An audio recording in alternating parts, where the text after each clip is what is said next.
آج اڈیالہ سے ایک ہی میسج ہے. آج میں خان صاحب سے ملا ہوں. یہ کیسے ہو سکتا ہے کہ ملک کا سب سے بڑا لیڈر، سب سے بڑی جماعت کا بانی وہ جیل میں؟ تو اسٹرانگلی کنڈیم کرتے ہیں. اور ظلم بالائے ظلم، یہ ستم بالائے ستم، یہ کہ نہ صرف یہ بلکہ آپ آرٹیکل 6 لگاؤ، عمران خان پہ آرٹیکل 6 لگاؤ. 25 کروڑ عوام کا غالب مینڈیٹ عمران خان اور تحریک انصاف کے ساتھ ہے. یا کسی بھی ادارے کا کوئی سپاہی یا جوان لڑتا ہے وہ اکیلا نہیں ہے، قوم پیچھے ہے، لیکن اس کے لیے ضروری ہے کہ ملک میں پولیٹیکل سٹیبلٹی ہو. یہ کیسے ہو سکتا ہے کہ ملک کا سب سے بڑا لیڈر، سب سے بڑی جماعت کا بانی وہ جیل میں ہو؟ بے گناہ 350 دن تقریباً ہونے والے ہیں. بے گناہ 300 دنوں سے زیادہ آپ اس کو جیل میں ڈالیں، اس کی پارٹی کو تہس نہس کر دیں، اس کے لوگوں کو گرفتار کیا جائے، خواتین کو پابند سلاسل کیا جائے، اور ظلم بالائے ظلم، یہ ستم بالائے ستم، یہ کہ نہ صرف یہ بلکہ آپ آرٹیکل 6 لگاؤ، عمران خان پہ آرٹیکل 6 لگاؤ. Supreme commander of the arm forces سابق صدر اسلامی جمہوریہ پاکستان عارف علوی پہ آرٹیکل 6 لگاؤ. سابق ڈپٹی اسپیکر بلوچستان کو عزت دی عمران خان صاحب نے، ڈپٹی اسپیکر کا عہدہ دیا قاسم سوری کا، وہاں سے چیئرمین سینٹ کو کامیاب کرایا گنجرانی صاحب کو. بجائے اس کے کہ بلوچستان کے زخموں پہ ہم مرہم رکھیں، اس کے ایک سپوت پہ آرٹیکل 6 لگاؤ. اس سے ملک مضبوط ہوگا.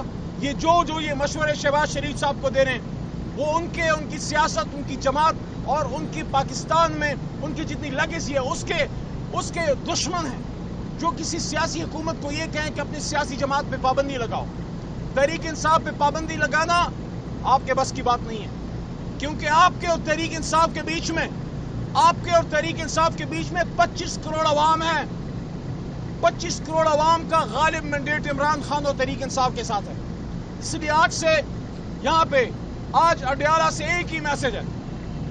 اگر ملک میں سٹیبلٹی چاہتے ہو، امن چاہتے ہو، اگر چاہتے ہو کہ ملک میں استحکام آئے، باہر سے فورن انویسٹمنٹ آئے، پاکستان کی انڈسٹری مضبوط ہو، لا اینڈ آرڈر مضبوط ہو، یہاں امن ہو، خوشحالی ہو، روزگار ہو، تو پھر آپ کو سیاسی استحکام لانا پڑے گا. میں 27 جولائی کو پچھلے سال جب پشاور ہائی کورٹ کے حکم سے 7 بار گرفتاری کے بعد رہا ہوا، میں نے پہلی بات یہ کی تھی سال پہلے، اور آج بھی وہ بات اڈیالہ میں اپنے لیڈر سے ملنے کی بات کہہ رہا ہوں، دوبارہ دوہرا رہا ہوں. پاکستان کو سیاسی انتقام کی نہیں، پاکستان کو سیاسی استحکام کی ضرورت ہے. جتنی جلد اس بات کو سمجھ لو گے اتنے جلد پاکستان مضبوط ہوگا، یہاں استحکام آئے گا اور ملک آگے جائے گا. حاصل وصول یہ ہے، عمران خان کو باہر نکالو، اسیران کو باہر نکالو، تحریک انصاف کو اس کا مینڈیٹ دو. یہ غدار کی باتیں بند کرو.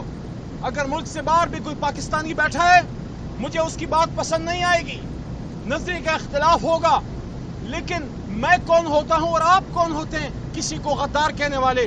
پاکستان کی گلی اور کوچوں میں اور چوکوں میں لوگوں پہ غداری کے آپ بینر نہ لگائیں. ہو سکتا ہے وہ ہم سے زیادہ محب وطن پاکستانی ہوں، آپ ان کی بات تو سنیے، تو پاکستان واپس آنے کا موقع دیجئے، عدالت کے سامنے پیش ہونے دیجئے. جس شخص نے کوئی جرم نہیں کیا، جب تک عدالت سے کوئی چیز ثابت نہ ہو. دیکھیے، بہت بڑی گالی ہے کسی کو غدار کہنا، کسی کو ملک دشمن کہنا.